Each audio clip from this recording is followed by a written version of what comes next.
Positive characters വന്നാലും audience സ്വീകരിക്കും. Even dark shade വന്നപ്പോൾ അതേ മെയിൻറ്റെയിൻ ചെയ്ത് ആ ക്ലാസ് ലെവൽ മെയിൻറ്റെയിൻ ചെയ്ത് ഓഡിയൻസ് സ്വീകരിക്കുന്നുണ്ട്. അപ്പോൾ സാർ എന്തുകൊണ്ടാണ് എന്തോ വില്ലനായി വന്നാൽ പോലും ആ നെഗറ്റീവ് എനർജി ഉള്ളതുകൊണ്ടാണോ വില്ലൻ വേണ്ട പോസിറ്റീവ് ക്യാരക്ടേഴ്സ് മതി? അല്ലെങ്കിൽ நான் வில்லனை ரொம்ப சூஸியாக பண்ணேன் சார் நான். ஓகே, அப்புறம் நான் நிறைய ஹீரோக்கள் படம் பண்ணுறதுனால நான் வில்லன் ஆகும்போது அவர்ஷன் ஆகக்கூடாதுன்னு நினச்சேன் சார். ஸோ வில்லனாக இருக்கும்போது கூட ஏன்னா சில சமயம் எனக்கு கேள்வி வரும், ஏன் வில்லன் எல்லா படத்துலையும் கோபமாகவே இருக்கிறாங்க, அவன் லைஃப் என்ஜாய் பண்ணவே மாட்டானா, அவன் லைஃப்பில் ஜோக் இருக்காதா, காமெடி இருக்காதா, எனக்கு ஒரு பெரிய கேள்வி இருந்தது. அவன் டைமிங் சென்ஸ் இருக்காதா அப்படின்னு எனக்கு இருந்தது.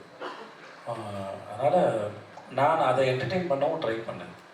அதனால தான் நம்ம இங்கே பவானி பார்க்கும்போது சரி, பேட்டையாக இருந்தாலும் சரி, சந்தனமாக இருந்தாலும் சரி, ஐ ட்ரை டு என்டர்டெயின். இல்லை ஜவானாக இருந்தாலும் சரி, என்டர்டெயின் பண்ண ட்ரை பண்ணிட்டேன். ஏன்னா என்னை பார்த்து அவர்ஷன் ஆகிடக்கூடாது. ஆனால் என்னை வச்சு ஹீரோ பண்ணுற ப்ரொடியூசரோட ஃபிலிம்ஸ் வந்து பாதிப்படும். ஸோ அது ரொம்ப கேர்ஃபுல்லாக பண்ணேன். அப்புறம் ரெண்டாவது வந்து sir,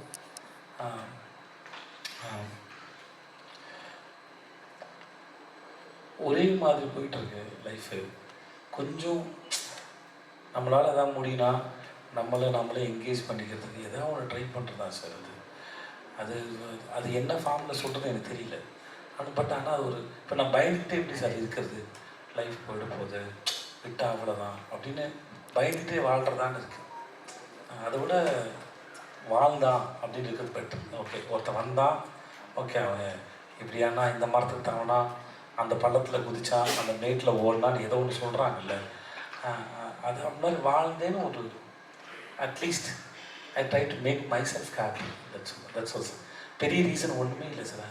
I'm just searching for, I just wish for it. நான் செய்யணும்னு ஆசைப்பட்டேன், அதை செய்யும்போது சின்ன வயசுலேருந்து வில்லனாக பார்க்குறமே, ஏன் கோபமாகவே சுற்றுறாங்க அப்படியே இருக்கே. அதனால் அதை எனக்கு இன்னும் வந்து என் படங்களில் வந்து வில்லனுக்கு இன்னும் லவ் சாங்லாம் வச்சா நல்லா இருந்திருக்குன்னு கூட யோசிச்சிருக்கேன் நான்.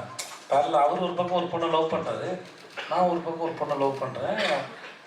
இதில் என்ன இருக்குது, ரெண்டு பேரும் வில்லனுங்கிறது என்ன சார்? நான் ஒரு விஷயத்தை நம்புகிறேன், அதை நான் சொல்கிற villain. I'm not saying literally bad. Santhanam மாதிரி ஒரு ஆளையோ பவானி மாதிரி ஒரு ஆளையோ நான் சொல்லலை. ஜென்ரலாக நான் ஒரு கருத்தை நம்புகிறேன், நீங்கள் அது ஒரு கருத்தை பிடிக்கல, ரெண்டு பேரும் ஏதோ ஒரு ஆர்குமெண்ட்டில் ஏதோ சண்டையில் நீங்கள் எனக்கு வில்லனாகவும் நான் வில்லனாக மாறி போயிடுறேன். அந்த மாதிரி கதைகளும் வரலான்னு சில சமயம் தோணும் எனக்கு. ஓகே.